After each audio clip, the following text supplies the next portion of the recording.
कभी सोचा है कंपनीज अपने एम्प्लॉयज को कैसे मैनेज करती होंगी? उनका डाटा अपडेट करना, नए एम्प्लॉयज का डाटा ऐड करना और कुछ एम्प्लॉयज का डाटा डिलीट करना, कैसे होता होगा ये सब? आज हम पाइथन प्रोग्रामिंग लैंग्वेज में एक ऐसा प्रोजेक्ट बनाने वाले हैं जिसमें आप एम्प्लॉय रिकॉर्ड को मैनेज कर सकते हो, update, add and delete with just few lines of code. Excited? So let's get started. इस वीडियो में हम स्टेप बाय स्टेप सीखेंगे कि कैसे एक मॉड्यूल बनाया जाता है, कैसे उसमें फंक्शंस लिखे जाते हैं, तो कैसे उन्हें एक कमांड लाइन टूल के थ्रू यूज करते हैं। कमांड लाइन टूल का मतलब नहीं पता? कोई नहीं, मेरे को भी नहीं पता था। चैट जीपीटी मास्टर ने मेरे को बताया कि यह एक स्क्रिप्ट ऑफ कोड होता है जो मॉड्यूल के फंक्शंस के आर्गुमेंट्स को इनपुट देता है। I hope you understood this. पहले एक employee.py नाम का मॉड्यूल क्रिएट करेंगे। इस मॉड्यूल में हम तीन मेन फंक्शंस लिखने वाले हैं, ऐड, अपडेट और डिलीट एम्प्लॉय के लिए। चलो सबसे पहले ऐड एम्प्लॉय फंक्शन लिखते हैं। Def add employee. इस फंक्शन का काम होगा कि ये एक नया एम्प्लॉय रिकॉर्ड डिक्शनरी में ऐड कर देता है।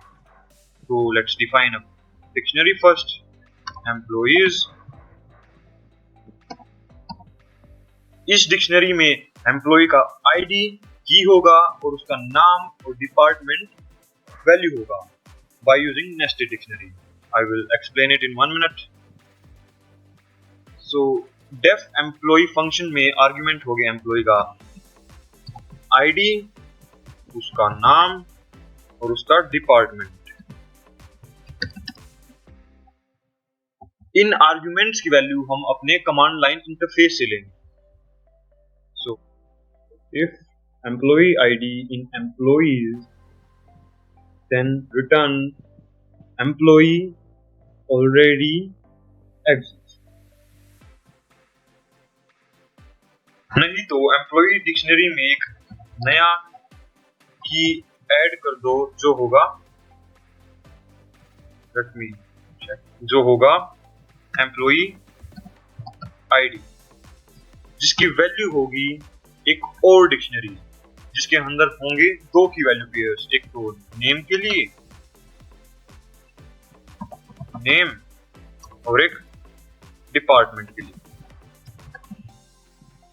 डिपार्टमेंट। ये एक नेस्टेड डिक्शनरी है। नेस्टेड डिक्शनरी का मतलब एक डिक्शनरी की जिसकी वैल्यू एक और डिक्शनरी है। I hope you understood this. So next is update function. Def update employee, इसके आर्गुमेंट होंगे एम्प्लॉई आईडी जो कि एम्प्लॉइज डिक्शनरी में एक की है जिसकी वैल्यू है नेम और डिपार्टमेंट। अब इन आर्गुमेंट्स की वैल्यू हम अपने कमांड लाइन टूल से लेंगे। अगर यूजर ने नेम में कुछ वैल्यू दी तो वो उसमें सेम हो जाएगी, अगर नहीं तो नन के इक्वल हो जाएगा। सेम इन डिपार्टमेंट, अगर डिपार्टमेंट में यूजर ने कुछ इनपुट डाला तो वो उसके इक्वल हो जाएगा, नहीं तो नन के इक्वल रहेगा। So if employee ID not in employees, then return employee do not exist. अगर एम्प्लॉई आईडी एम्प्लॉइज डिक्शनरी में है ही नहीं तो employ do not exist. If name is not If name is not equal to none, मतलब अगर name में कोई value है, अगर यूजर के द्वारा नेम में कोई नया वैल्यू डाला है तो एम्प्लॉइज डिक्शनरी की एम्प्लॉई आईडी में एक की है नेम, उसकी वैल्यू कर दो जो अब नेम नया डाला है, जिस same in department. If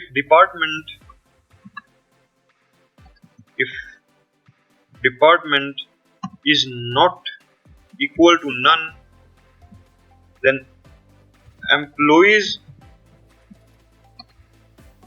dictionary में एम्प्लॉई आईडी की में डिपार्टमेंट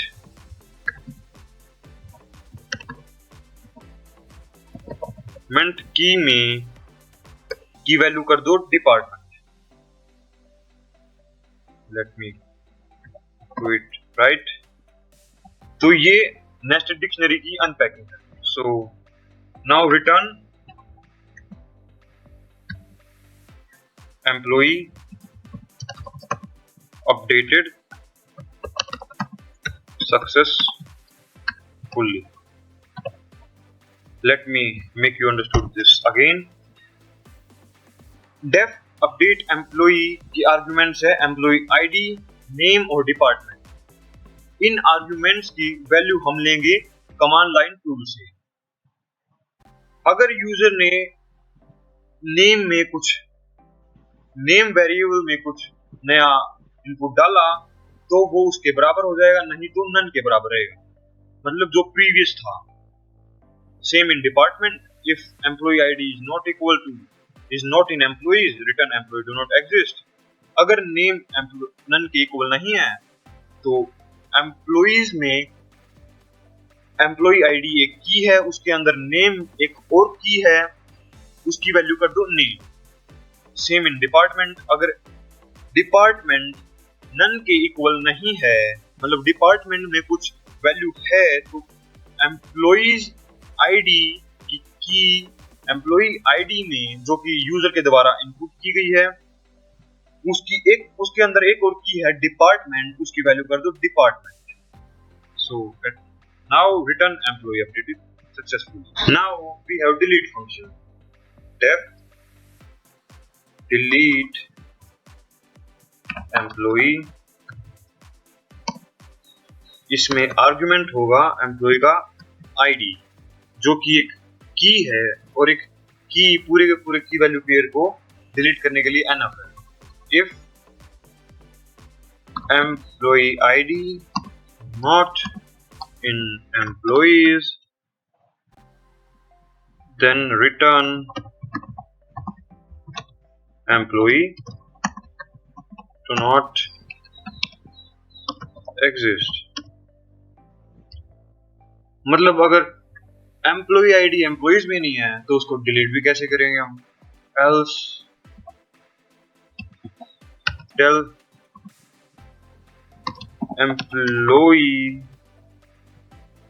एम्प्लॉइज डिक्शनरी में इसकी वैल्यू पेयर को डिलीट कर दो and return employee deleted successfully। And finally we have list of employees function। List employees which will take no argument but return dictionary, return employees dictionary. तो ये 5 simple functions लिखकर हमारा employ management module तैयार हो चुका है। तो अब जब हमारे पास एम्प्लॉय मैनेजमेंट मॉड्यूल रेडी है, चलो इसे थोड़ा और इंटरेस्टिंग बनाते हैं, एक कमांड लाइन इंटरफेस बनाकर। इस CLI का काम होगा यूजर से इनपुट लेना और फिर employee.py मॉड्यूल के फंक्शंस को कॉल करके एक्शंस परफॉर्म करना। मैं एक मेन स्क्रिप्ट बनाऊंगा जो employee.py मॉड्यूल को इंपोर्ट करेगा, फिर एक सिंपल मेन्यू क्रिएट करेंगे जिसमें यूजर को ऑप्शन मिलेंगे एम्प्लॉय को add, update, delete, list of employee को शो करने के लिए और एम्प्लॉय मैनेजमेंट सिस्टम से एग्जिट करने के लिए। So now import employee, next def menu, इस मेन्यू में हम ऑप्शंस देंगे यूजर को, print. First option is add employee, and then second option is update employee. Third, so let's name this first by \n. What this \n क्या करेगा कि एक space छोड़ देगा ऊपर, \n employee management system. Now third option will be for deleting. Delete employee. Fourth option will be for showing the list of employees. List employee. And fifth option will be exiting from the system. Exit. Fifth, exit. So now let's define another function, main, जो user से choice ले रहा कि क्या करना है. While true is a loop जो जब तक रिपीट होता रहेगा जब तक इसमें ब्रेक स्टेटमेंट एग्जीक्यूट ना हो. हमें इसकी क्या जरूरत है? हमें इसकी यह जरूरत है कि जब तक यूजर चॉइस में 5 नहीं डाल देता ना, जब तक हमको इसको रिपीट करना होगा, बार बार यूजर को मेन्यू डिस्प्ले करना होगा. So now let's display our menu.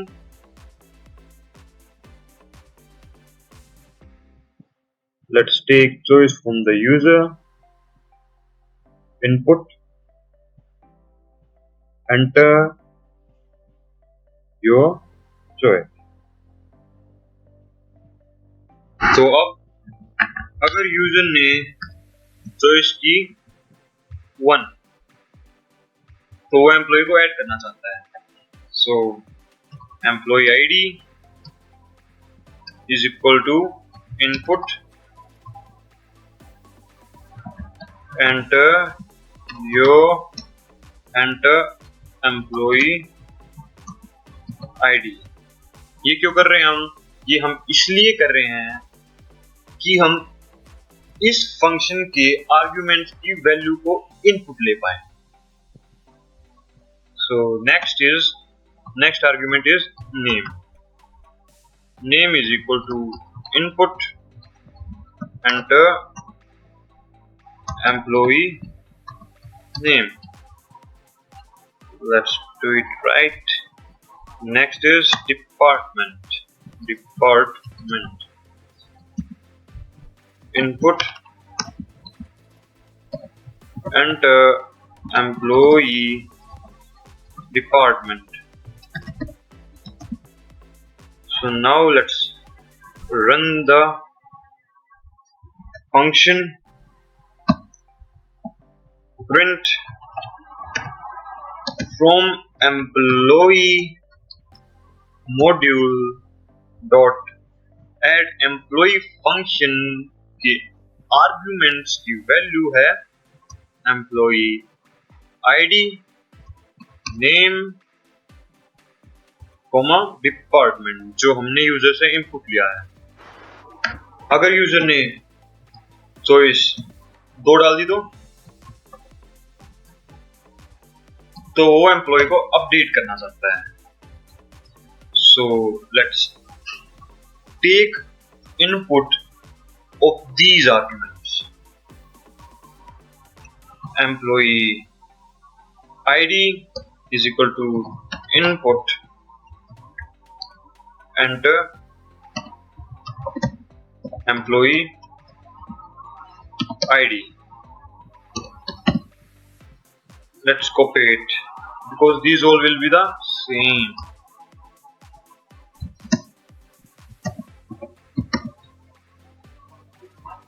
अगर वो बदलना नहीं चाहता है तो press enter for no change, same in department, press enter for no change. हम एम्प्लॉय आईडी को चेंज नहीं कर सकते क्योंकि ये एक की है जिसके द्वारा हम इन वैल्यूज को, नेम और डिपार्टमेंट जो इसकी वैल्यू है उनको एक्सेस कर रहे हैं। That's why. So now let's print this function, print employ dot update employ, इसके आर्गुमेंट्स हो गए एम्प्लॉय आईडी जो कि सेम रहेगी, name if name else none. इसका मतलब अगर नेम में कोई वैल्यू है नन के अलावा या ब्लैंक स्पेस के अलावा तो वो नेम में स्टोर हो जाएगी, नहीं तो नेम में नन रहेगा। और नन का मतलब ये अनचेंज रहेगा, जो इसकी प्रीवियस वैल्यू थी वो ही रहेगी इसमें। Same in department, department if department else none. Let me repeat it again. अगर डिपार्टमेंट में कोई वैल्यू इनपुट हुई है नन और ब्लैंक स्पेस के अलावा तो वो डिपार्टमेंट में स्टोर हो जाएगी, नहीं तो वो नन हो जाएगी। नन का मतलब जो डिपार्टमेंट की प्रीवियस वैल्यू थी वो रहेगी इसमें, मींस डिपार्टमेंट अनचेंज रहेगा। Elif choice is equal to 3। अगर यूजर ने 3 चुना तो वो एम्प्लॉय को डिलीट करना चाहता है। तो इसका आर्गुमेंट क्या था? एम्प्लॉय आईडी, तो हमको यूजर से एम्प्लॉय आईडी इनपुट लेना होगा जो हम वो डिलीट करना चाहता है। Input enter employ ID. Now let's call this function. Let's print employee dot delete employee ID is the value. If choice is equal to 4, then user चाहता है कि मैं employees की लिस्ट देखूं, तो मंगवा लेते हैं। employees is equal to employee dot list of employees। अब अगर employees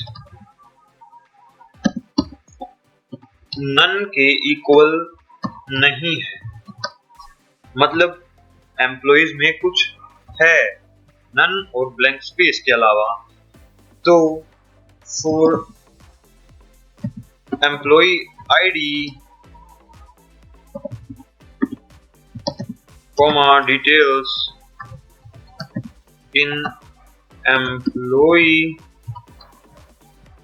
डॉट आइटम्स। तो आइए पहले इसको समझ लेते हैं। तो उदाहरण के लिए मान लेते हैं कि यूजर ने इनपुट दिया आईडी का 101, तो एम्प्लॉइज लिस्ट में कुछ इस तरह से स्टोर होगा जैसा कि अब मैं दिखाने जा रहा हूं। और उसने नाम का इनपुट दिया, नेम का इनपुट उसने दिया अमन, उसका नाम अमन है, AMAN। It is also a dictionary.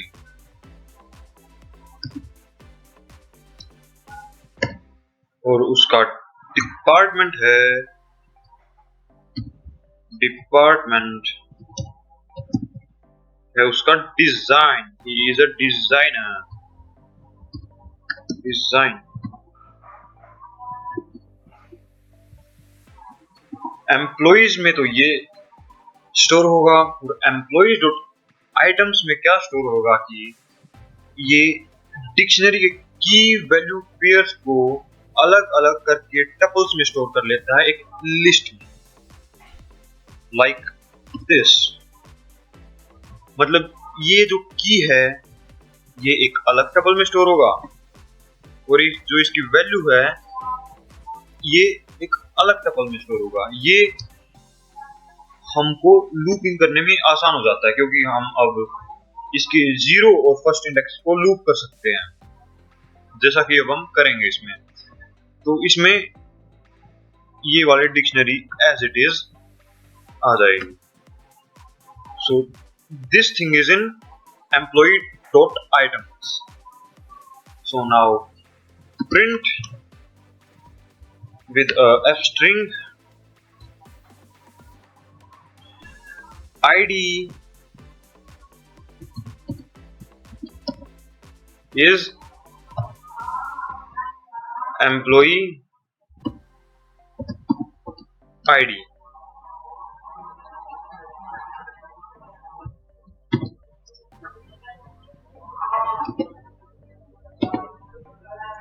id is employee id. अब फॉर लूप ने कैसे लूप किया कि एम्प्लॉय डॉट आइटम्स है ये, तो एम्प्लॉय डॉट आइटम्स में फॉर एम्प्लॉय आईडी को इसने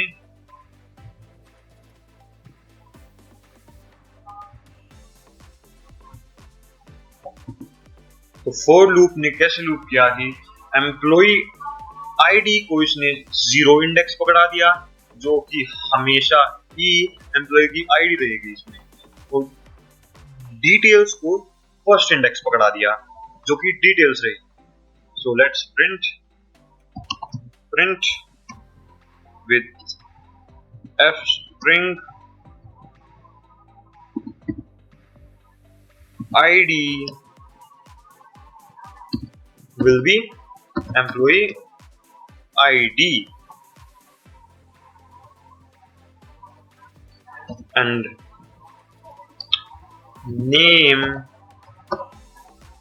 will be details name। अब ये क्या है, हमको ये पता चल गया कि डिटेल्स है first index of this tuple. तो इसमें अगर ये डिटेल्स है, डिटेल्स एक डिक्शनरी है जिसकी नेम एक की है, तो उसकी वैल्यू जो यूजर के द्वारा इनपुट नेम है वो होगी। तो हमने ये ऐसे कर दिया। Same in department,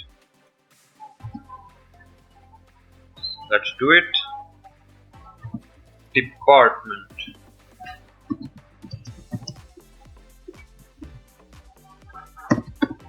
details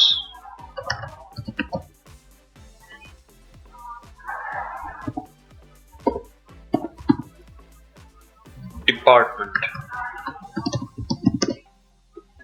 So it's done.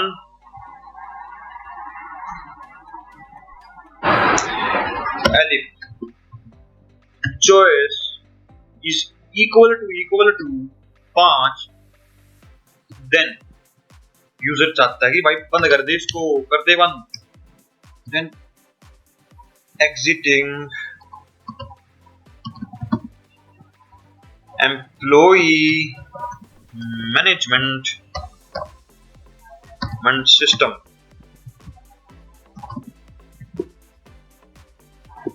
और हम इसको कर देंगे ब्रेक। जैसा कि हमने शुरू में बताया था कि जब तक ये व्हाइल ट्रू लूप ब्रेक नहीं हो जाता तब तक ये रिपीट होता रहेगा, और जब यूजर की चॉइस 5 आ जाएगी तो ये ब्रेक हो जाएगा और ये बंद हो जाएगा। else print valid input. अगर इन पांचों में से आपकी कोई भी चॉइस नहीं है तो आपका इनपुट ही इनवैलिड होगा, क्योंकि और हमारे पास चॉइस ही नहीं है ना। Man let's check it out finally.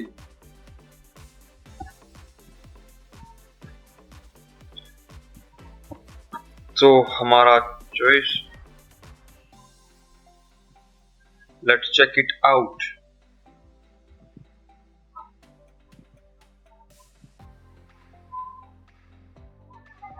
Employee management system. Add employee. ID 1054. Employ का नाम होगा अमन. एम्प्लॉय का डिपार्टमेंट होगा design. None. What's the mistake? Oh, हमने यहाँ पे कुछ रिटर्न ही नहीं किया, तो रिटर्न कर लेते हैं एम्प्लॉय एडेड सक्सेसफुली. वो एम्प्लॉय ऐड तो हो गया, लेकिन कुछ रिटर्न नहीं हुआ, मतलब कुछ प्रिंट नहीं हुआ. ऐड तो हो गया. तो हमारी सेकंड चॉइस देख लेते हैं. Update employ. एम्प्लॉय आईडी थी 104. No change. Press I want to change. Code. Employ updated successfully. Let's check the list. 4. 104. Name Aman. Department code. Let's exit it out. Or if you have found this video valuable, please like, comment and subscribe and share it with your friends. See you in the next one. Till the time, bye bye.